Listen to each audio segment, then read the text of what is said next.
Dear students, welcome to EPG Pathshala. I am Professor K. Srinivas from Pondicherry University. I teach philosophy at that university. I am also course coordinator for Indian religion and philosophy in the subject Indian culture. In this module, we are going to learn about the vedṅgas. And our objectives in this module are: what are vedṅgas, what is their significance, what does each vedanga deal with. For example, vedṅgas are considered to be auxiliary texts or subsidiary texts, without which we would not be able to understand anything about the Veda. For example, the Vedic scholars have always taken recourse to 6 of the vedṅgas in order to bring out the essence of the Vedas. They are phonetics, siksha, ceremonial texts, kalpa, prosody, chanda, grammar, vyakarana, etymology, nirukta, and astronomy and astrology, Jyotisha. Apart from this, there are also secondary subsidiaries such as epics, Puranas and cosmic histories, logic, Nyaya, rules of textual criticism, Mimamsa, and ethical codes, Dharmashastras. Curiously enough, some of these subsidiaries developed their own philosophies. For instance, grammar and etymology developed their own philosophies. The grammarians like Panini and Bhartrihari contributed a lot for the development of this particular vedanga called Vyakarana. And Yashka developed the distinctive philosophy of language, of etymology called Nairukta. Phonetics and ceremonial texts do not have any philosophy of their own, but were absorbed by Mimamsa. The above mentioned 6 subsidiaries come under Smriti, for they are only secondary. Just as grammar is the backbone of any natural language, so also the vedṅgas for the Vedas. Unless one is well versed in these subsidiaries, one cannot really understand the essence of the Vedas. Not only that, the recitation of the Vedas needs proper pronunciation, for otherwise the wrong pronunciation may lead to absurd interpretation of the Vedas. Now coming to Siksha, phonetics, which is a very, very important branch of linguistics today, is the science of proper pronunciation. This becomes absolutely important when the laws of euphony are taught to the Vedic students. Since Sanskrit language is highly inflectional, the wrong pronunciation may lead to absurd meanings. The knowledge of letters, accents, quantity, the right use of the organs of articulation, and phonetics generally is insisted upon. There are a recension of 35 and 59 verses, respectively attributed to Panini, concerning the style of phonetics applied to the Vedas. Now, even in the Taitiriyaranyaka, one finds a hint about the phonetics. In the Vedic Pratisakyas, we find the euphonic combination of letters and their peculiar pronunciation as per the practice of different branches of the Vedas. The pronunciation of words is according to their occurrence in the hymns. Since the Vedas are orally recited, proper pronunciation and accentuation of every syllable is needed. Similarly, kalpa consists of short aphorisms or rules as a guide for the application of the mantra and the Brahmana portion of the Vedas. For instance, each mantra, each Brahmana consists of certain aphorisms, and these aphorisms are regulated by kalpa. It intends to assist the performer, that means one who performs a sacrifice or yajna, to conduct it as per the manual. Because we cannot perform an yajna or ritual as we like it. Therefore, this kalpa is meant for advising the performer how to perform a sacrifice or yajna in a right manner. There are Sruta Sutras for each of the 5 Samhitas of the Vedas. The word sutra is derived from the Sanskrit root siv, means to sew. In other words, the series of rules or aphorisms have to be properly strung together. According to the Brahmanical Sutra, the rule of dogma must be expressed as briefly as possible. In these sutras, letters and syllables are used symbolically like algebraic signs.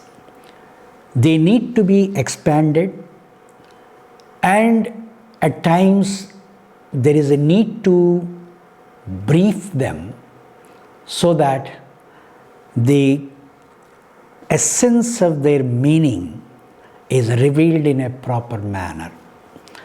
In these sutras, letters and syllables are used symbolically like algebraic signs.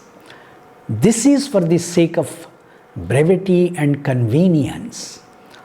It always advised to use shortest memorial sentences as an aid to both teacher and pupils. This form of extreme conciseness is not seen in the later sutras. So the older sutras have greater curtness, therefore they are in need of commentaries for making their content intelligible. To put it in computer language, they are like zip codes. You need to expand that zip code. For example, the older sutras are as brief as possible.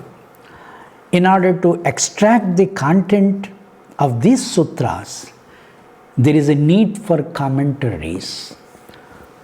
Kalpa Sutras appear to be the oldest of all the sutras.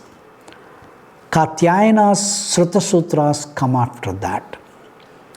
They belong to Satapatha Brahmana of Shukla Yajurveda. Some interpretations hold that everyone has a right to perform a sacrifice, excepting plants. But there are also interpretations which hold that men alone have to perform sacrifices, for they alone have the power of understanding them as per the dictates of the Veda. Since no sacrifice is complete without wife, right to perform sacrifices is also accorded to women Chanda Shastra is often attributed to Pingalanatha.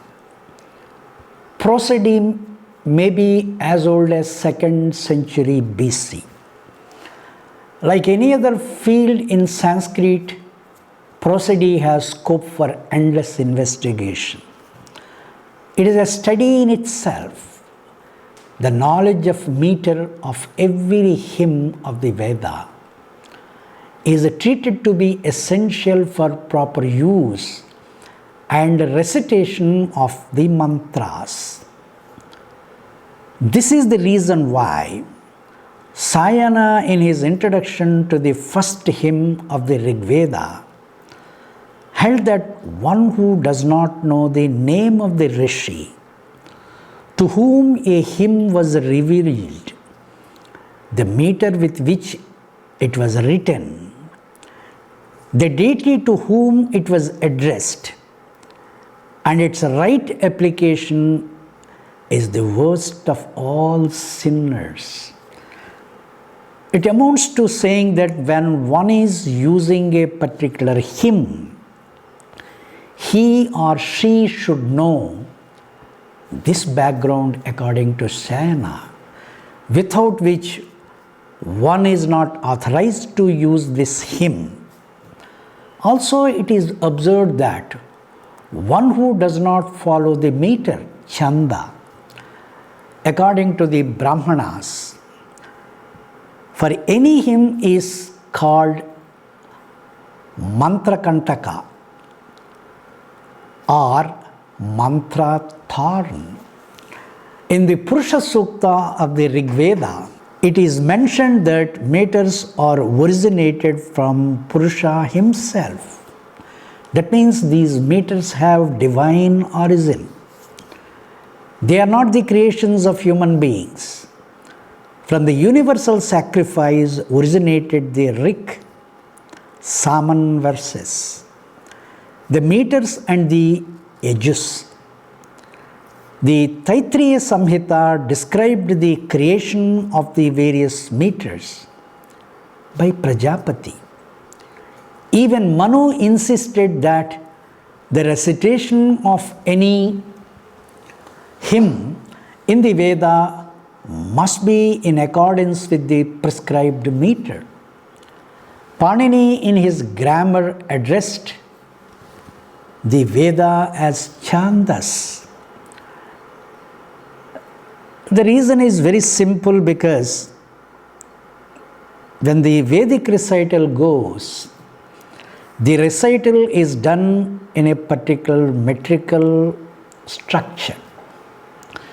You have no right to disobey the meter which is assigned to a particular Vedic verse.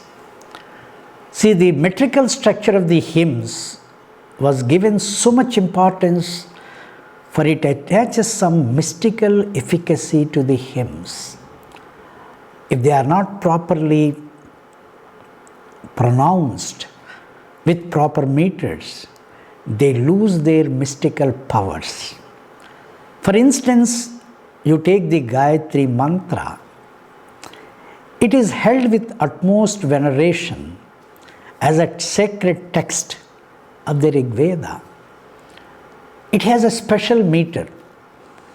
In the Satapatha Brahmana, it is stated that the gods placed Vishnu to the east, surrounded him with meters. In the south is surrounded with the Gayatri meter, the west with Tristubh meter, north with the Jagati. Such is the importance given to the meter or the chandas. That's why the chandas is regarded as one of the most important vedṅgas. Now coming to Vyakarana. The word Vyakarana literally means undoing. This is the first applied system to linguistic analysis and then to grammar. especially to Panini's grammar. Its opposite word is samskarana, means putting together. The Vyakarana Sutras that preceded Panini's lost in the antiquity, and those sutras served as the grammatical principles for studying the Vedas. However, it is Panini's grammar that is treated as a standard of accurate Sanskrit, is usually treated as one of the vedṅgas. The originality, subtlety, and plan of Panini's grammar found no comparison in the later works on grammar. Panini's Astadhyayi consists of 8 lectures, adhyayas, and each one of them is subdivided into 4 chapters, padas. We find as many as 3,996 sutras or aphorisms in these chapters. The Adhyaya explains the technical terms used in the grammar for the interpretation and application. Dhatu or root is an important crude base, pratipadika, but it always appears along with some appendage, anubandha. Similarly, there are discussions about active voice, parasmaipada, and middle or reflexive voice, atmanepada. The sutras of Panini are perfect examples for memory for the teachers. Abridgment of these sutras appear to be of paramount importance to grammatical algebra of Panini. Grammar being the backbone of any natural language, it has to be pursued for its own sake. For instance, Panini held that the practice of grammar is as good as the practice of any mathematical solution. So therefore, in order to practice grammar, the rules of the grammar have to be not very elaborative, rather they have to be very crisp, so that the teachers and students can remember them well. Now coming to Nairukta or etymology, it is another important vedṅga. It's a kind of compilation of words with an exposition. It was attempted first by Yashka, who appeared to have lived prior to Panini. His work barely consists of certain lists and catalogues of words in 5 chapters. Nighantuka consists of words which are treated as synonyms or having similar meanings. The synonyms in each collection vary from 2 to 122. One cannot strictly call them synonyms, or one can say that how a single word assumes different meanings in different contexts. Even in the West, the philosophers like later Wittgenstein held the view that The words do not have any fixed meanings. Words derive their meanings from the context in which they are used. Such a view is prevalent in Indian tradition long before Wittgenstein advocated such a view. For instance, the synonyms in each collection vary from 2 to 122. One cannot strictly call them synonyms, or one can say that how a single word assumes different meanings in different contexts. For example, the word gamati can mean he turns, vartate, he rolls, lotate, he creeps, sarpati, he flows, shravati, he drops, shranastati, and so on. In other words, all forms of motion are included in these meanings. Naigama is the collection of 278 separate words, padani, that occur in the Veda. Daivata consists of 151 words concerning deities and religious or sacrificial acts. Nairukta is the technique used by Ashka to explaining the meaning of the words. Nairukta helped a great deal in understanding the essence of the Vedic passages etymologically in order to provide intelligibility to the Vedic texts. Nairukta makes frequent references to Brahmanas, and allusions are made to the various Vedic interpretations. Yaska's Nairukta provides with suitable specimen to explain the Vedic hymns. He reiterated that the traditional use of words needs to be explained. The grammar of science that involves the subject of derivation is highlighted by Ashka. 4 kinds of words are enumerated. They are nouns, naman, verbs, akhyata, prepositions, upasarga, and particles, nipata. The ancient grammarian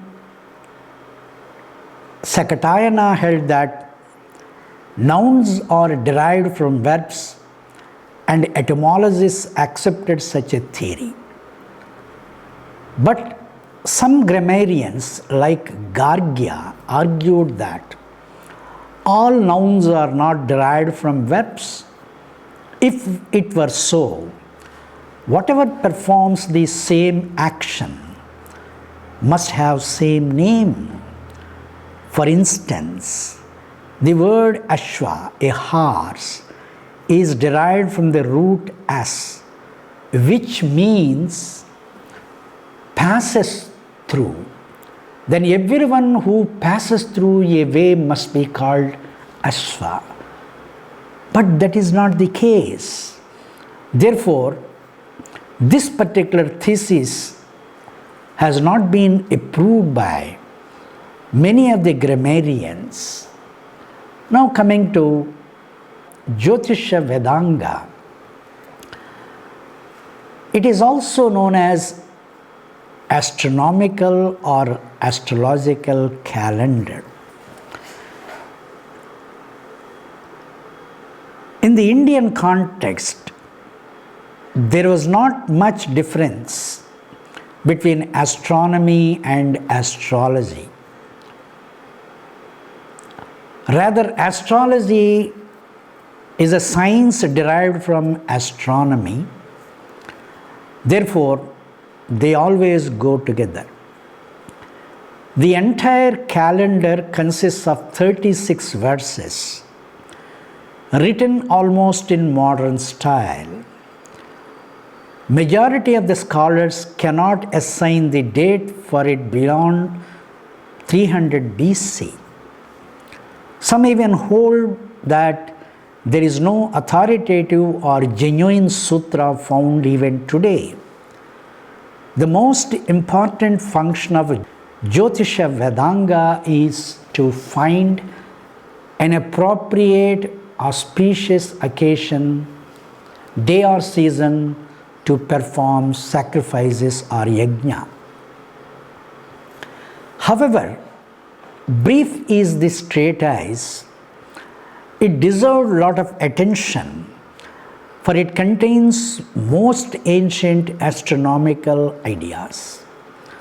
For instance, the measure of the day by muhuryas or hours of 48 minutes, the division of the zodiac into 27 parts are lunar asterisms, the first of which is called Kritika, and the traditional place for solstitial points are all found in this treatise. Based on this, the scholars attempted to fix the date of the treatise and the entire Vedic literature. The influence of sun on atmosphere and soil is so conspicuous that it made natural to believe in similar influences of other planets such as moon and stars. People started believing in the power of these and deified them for favors in their personal life. Similarly, the Hindu mind did not leave them merely at the level of superstition, but started investigating into the movement of heavenly bodies through arithmetical and mathematical calculations. These calculations were given notable credence when there were no mechanical and optical appliances. They are the latest devices which are used now, but during those times they were not used at all. There were references to some sort of scientific evidence in Aitareya Brahmana. Also in the earliest hymns of the Veda, there are references to stars and their connection with the moon. The phases of moon in the zodiac are also considered to be very significant for time measurement and month making. Perhaps this was done as early as in 1400 BC. For example, the above illustrations clearly show when there were no mechanical clocks, when there were no modern devices, how the ancient Indians made use of planetary motions and zodiac signs to determine auspicious occasions, to determine the age of any phenomenon. That is something remarkable. The earliest Hindu astronomer who is well known for his contribution to this field is Aryabhata. His three important works, Aryabhatiya, Dasagitika, and Aryastha Sata, inspired astronomical research in the Indian subcontinent. He wrote about diurnal revolution of Earth on its axis and causes for the true theory of lunar and solar eclipses. Then another important Hindu astronomer who is well known for his work Panchasiddhantika is Varahamihira. This work contains chapters on arithmetic and algebra. This only shows that there was a branch called Vedic mathematics, which can be compared to modern forms of mathematics.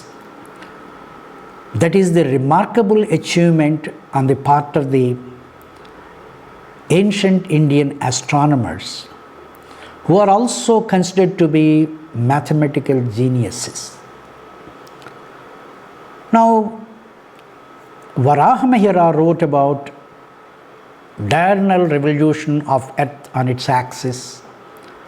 There are some notable contributions of the ancient Indian philosophers to Jyotisha based on this, what you call, astronomical observations. There is another important and prominent Hindu astronomer, Bhaskara, the author of Siddhanta Shiromani, who contributed a lot to Jyotisha, which we call prophecy. But this prophecy or Jyotisha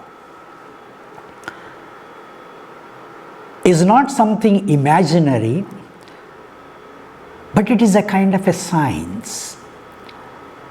We call it science because it is derived from certain astronomical observations which involve scientific methods. Therefore, it is wrong on the part of the critics to say that Jyotisha or astrology is a non-science. We do not accept such a view. The vedṅgas as important subsidiaries are used as aids to interpret and understand the essence of the Vedas. Each one of them has its relevance when the Vedas are taken up for highlighting their contents. As stated earlier, without these aids, the contents of the Vedas would be unintelligible to the posterity. Thus, the ancient Indian philosophers have accorded due importance to these Vedas, for these vedṅgas are the real tools with which we can really know the essence of the Vedas. In this particular module, we have almost cleared our objectives, such as what are vedṅgas, what is their significance, what does each vedṅga deal with. I hope you could get the answers from the illustrations given. Now, for further reading, for further understanding, go to the suggested readings and learning materials so that you will get more information about the vedṅgas. Thank you.